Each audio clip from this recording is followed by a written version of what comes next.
Bill Pastor asks, realistically, how much do you think it would cost to finish the first version of the game? If you don't expand the team a crazy amount, but also wanted to be able to move them to full-time if needed, is that some pie-in-the-sky number or a realistic goal? It's a fairly realistic goal depending on how we go about achieving it. If we move into more of a...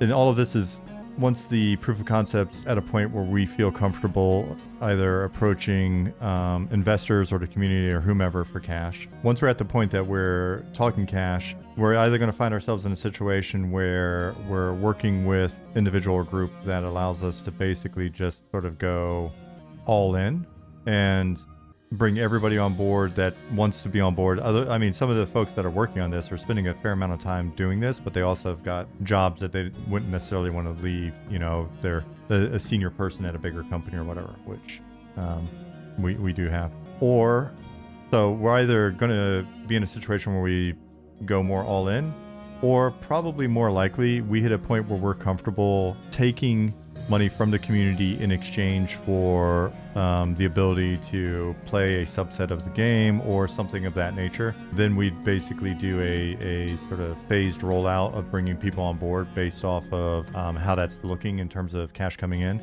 I mean, without getting too detailed, I would say that we'd be in a good position if we could cover between 70 and 100,000-ish a month in operating expenses, which sounds pretty crazy, but it's really not that bad. I think that would wind up being either the thing that we're building up to, so it'd be a subset of that for a certain amount of time, and then as it grows, we basically add to the operating expenses, go by bringing more people on full time. And in terms of like, what do we need to finish the first version of the game? That's really going to come down to, as we continue to build out Night Harbor and play more between like Night Harbor and Shaded Dunes and the other zones, and kind of get a feel for where we want to draw the line on scope, or where we need to draw the line on scope for proof of concept, then that may be something that we're able to complete without, basically in the mode that we've been moving, or the mode that we've been operating in so far. The growth of that beyond that would be a much bigger target. And so I think what we'd wind up doing, instead of trying to grow the team dramatically, and in order to expedite the development process significantly, is work with an outsource partner. And so we've been in communication with folks in the past and gotten an idea of what that would take. And so then it really comes down to, do we find an arrangement where we're, again, getting cash from one source and paying that outsource partner? Are we making a rev share deal with the outsource partner? Sorry, I'm fumbling on that one because I'm trying to find the best way to word some of it. And I think there's some potential booby traps in this discussion where I don't want to give anybody the wrong impression about our intent. And I don't necessarily want to speak fully out of turn with regards to some of the numbers and stuff. And I'm speaking off of projections that I don't have in front of me at the moment. But so as we continue to go forward with this, it'll really become a discussion of, we've had some discussions, with a couple potential publishers in the past, but it didn't seem like it made sense. Either of the kind of setups that they were thinking just didn't make sense to us. We really like our autonomy, and then got the feeling we'll be able to discuss things even more in the future. BDC Retro says, sounds like even with 10,000 subs after payment processing fees, you'd have a very good start. Yeah, absolutely. And I mean, we're not anywhere close to that at the moment, right? We've got 2,000 people on our mailing list. But again, as the game continues to take shape, I think we can grow beyond that 2,000 pretty well. Big Al, we've been doing just that, and we've been saving money for the last 2 years. And now that we've got real legit artists on the team as well, it's going even better. Bill Pastor said, I think you'd get 10K tomorrow if the game was done, regardless of your current mailing list Discord numbers. More about making them stick at this point, I think. Yep. And so that's a consideration. I do think it could grow. Once we're at a point where we've got things, running smoothly, the content's in there, I'm pretty optimistic. When the game's more complete, we've talked about keeping the sub. Oh, is that Nick? Yeah. Nick's out there playing. keeping the sub maybe a little bit cheaper than expected, but allowing you to tip us. Those of you that are new in here that haven't seen the stream before or just familiarizing yourself with the game, it'll be a subscription model. There's no ability to purchase anything in game in any other way than just playing the game and collecting your copper and your silver and your gold and your platinum, and that's that. So no in-game shop, no customizations can be purchased. We will not make any deals with anyone. And again, this is one of those conversations we would have to have with a publisher if they wanted to work with us. Is you're not going to see a special partner item just because we're, you know what I mean? Like, we don't want to get in a situation where it's, you know, because you bought the game at Best Buy, you get a flaming sword. They're going to make plushies, Little Sean plushies for 40. Now, attention deficit. We do want to make plushies of the old capsule people that we were using for the first year and a half here. Yeah, we could probably make some plushies of our spawn points as well. I think that's a wonderful idea. I actually researched getting the capsule people plushies made. So it's just, there's a bit of an upfront investment that we'd have to have. Has streaming slowed your development, or is it good from the marketing end, or both? Streaming has not slowed development. I think streaming has expedited development a fair bit, and it's good for marketing. So, and what I mean by streaming being good, like, you guys pop in, a lot of times I'm not super productive. I can explain some stuff. There's always some new people coming in, so I'm kind of retelling the story of the game and all of that. But what streaming's allowed us to do is go from well, first of all, we were talking about the game on stream before there was a game. And so then streaming allowed that discussion to kind of percolate and turn into a real concept. Even the idea of our company name came from a stream where we were talking about making a company, and somebody, Hashpipe or somebody on stream, said, why make a company when you can make a cult? And so then the name of the company is Niche Worlds Cult. So that came from the stream.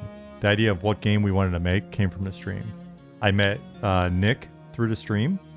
I met Bunny through the stream. I met Ali through a friend of the stream. Pretty sure I met Ali through Secret, I thought. But I met Secret through Nick, I think. Then everybody that's on the team has come to us through this stream, if I'm not mistaken. I'm trying to think who we might have reached out to. One of the animators that we're working with now, we reached out.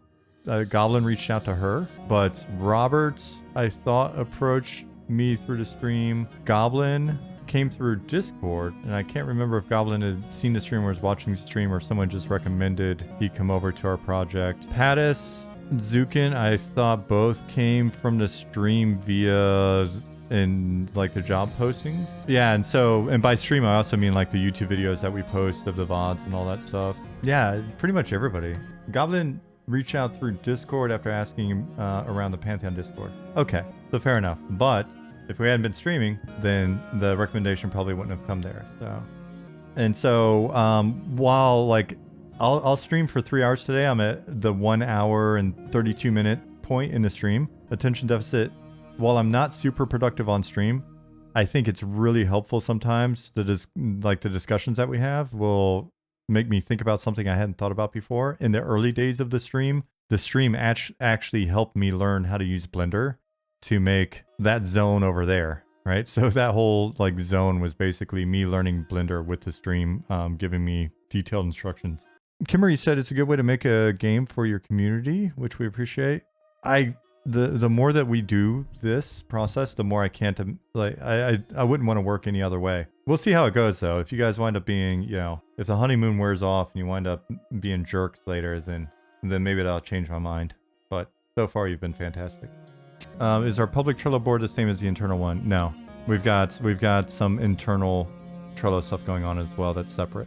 Yeah, at the end of the day, everything that any framework that you're using, project management framework you're using, or any tool that you're using is meant to facilitate communication and help you sort of maintain an overview of the status of things.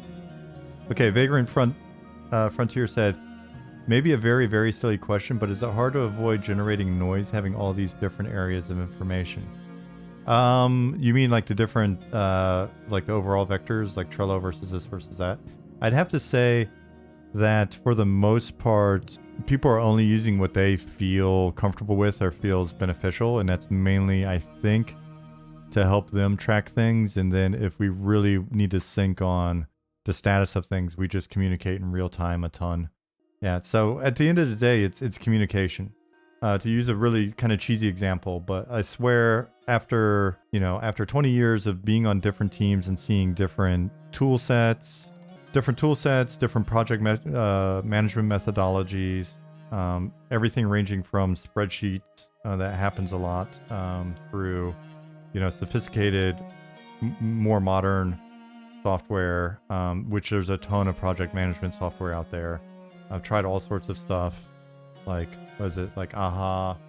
There's one called AHA, there's Shotgun, there's all this shit, and then everybody's got their own stuff, and then you got Trello's and all of these things. It's funny, when I was first in basic training for the infantry in the army, like the mantra they keep repeating is shoot, move, communicate. Right? Like that's kind of the core of what you do, is shoot, move, communicate.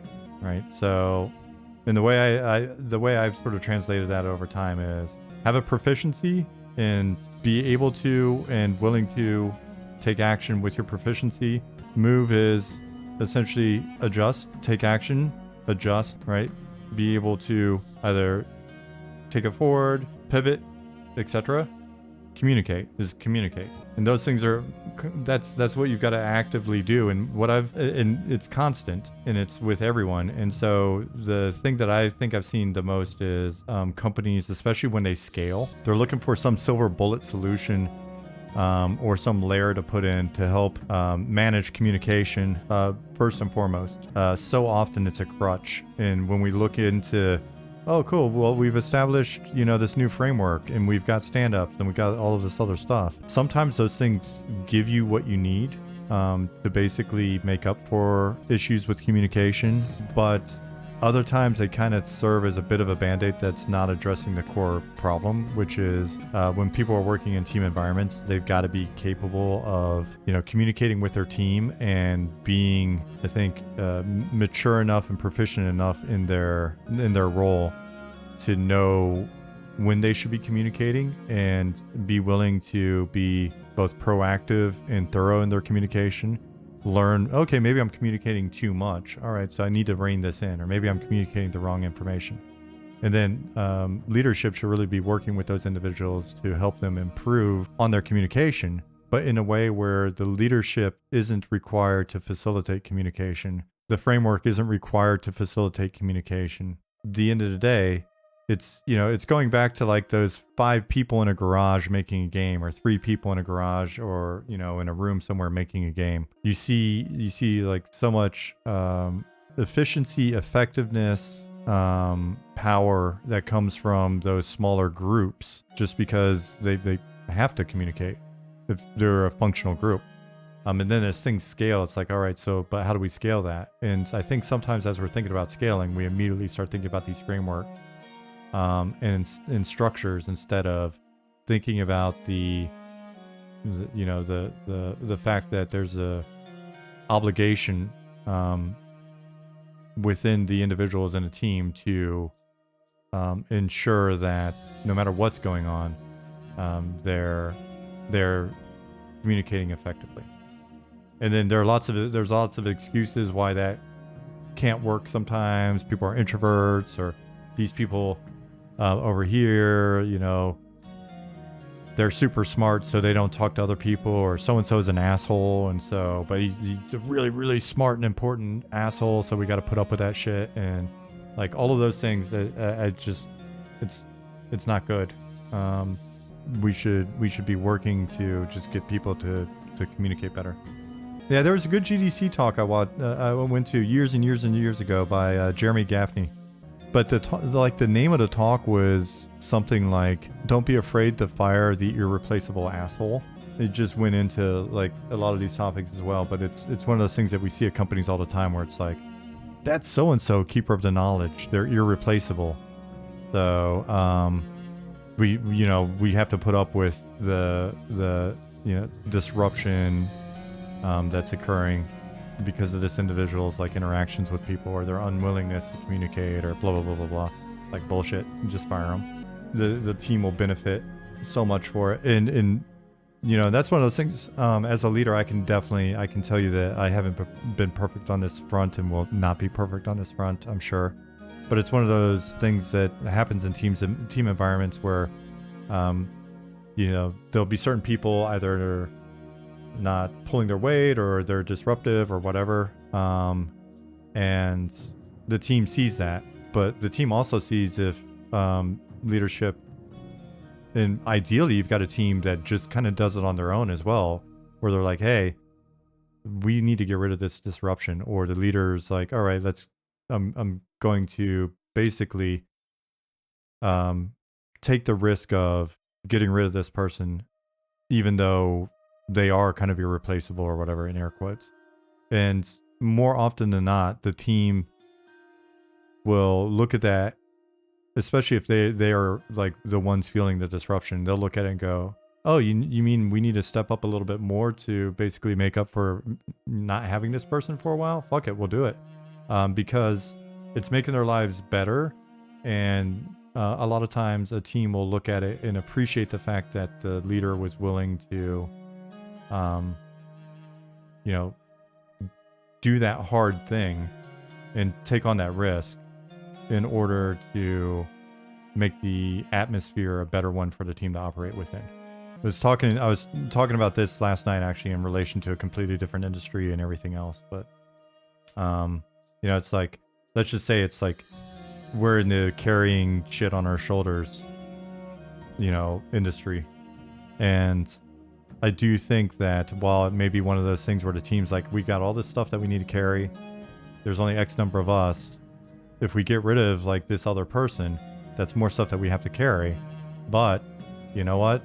We're willing to do extra carrying if it makes the environment more pleasant, if it makes that environment more predictable, if it makes, you know, any sort of overall aspect of our lives just kind of better. So, so yeah, I mean, it's just, and hopefully I'm not ending the stream on any sort of a downer. I actually see it as a positive, because a lot of times you'll be on a team where you just don't have those people. And when you're on a team where you don't have those people, it feels awesome. And so it becomes very obvious when like that type of person either gets on the team or someone becomes that type of person over time. And ideally, if someone starts to fall into that pattern of behavior where after, you know, everything being really great for a while, again, it's on like the leadership or the team to kind of grab that person and be like, hey, what's going on? Because often it'll be something that's not even related to the job or the team or whatever. It's like, but I've had that conversation with other people as well, where it's like, sometimes it's been gnarly stuff, right? Where, hey, you seemed kind of off for a while. And, you know, they're like family members dying, or in one case, family member died and they didn't tell anybody.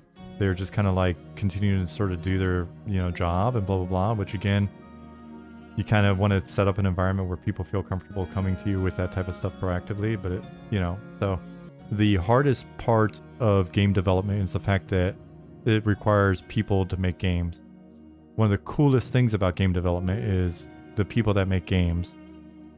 So a lot of our work in game development is less about what engine are you using or what code, you know, what language are you using or what's your background, you know, in art or blah, blah, blah. You know, it's really making games is about people. So there's a great book on establishing a safe, like an environment where people feel safe to be creative, called Creativity Inc. It's a Ed Catmull book, Creativity Inc. And it's a really cool book, and it's got some, you know, history of like development and stuff. You know, Ed Catmull did some really cool shit for 3D, if you're not familiar with him. So this book right here, it's a solid one. Creativity Inc. Overcoming the Unseen Forces That Stand in the Way of True Inspiration. It's a good book because it's a nice mix of both you learning about how Pixar sort of grew and their thinking behind Pixar and stuff like that, and why it became such a cool environment. It gives you an opportunity to learn about some of the people that worked on the movies. It gives you the opportunity to learn more about Ed Catmull, who's very cool. So it's a worthwhile book.